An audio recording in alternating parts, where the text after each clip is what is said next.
Mọi người ơi, đây là lứa gà mình chuẩn bị xuất bán nhá.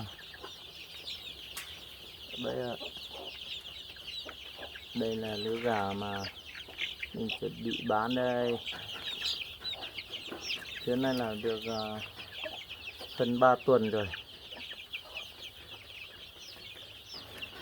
23 ngày hôm nay. Ai thấy hả? Ưng thì inbox nha, ăn lứa gửi cho. Quá đẹp luôn mọi người ạ. Mình sẽ bắt một con rồi xem nhé.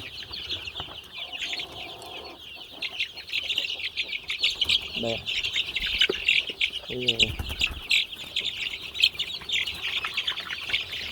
Đây là thịt đen, xương đen nhá.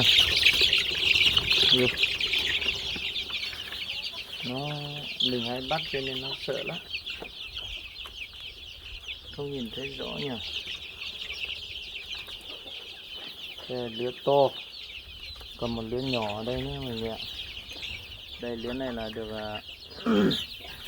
gần 2 tuần rồi. Đây là được 11 ngày. Còn bên đây một lứa nữa. Đây.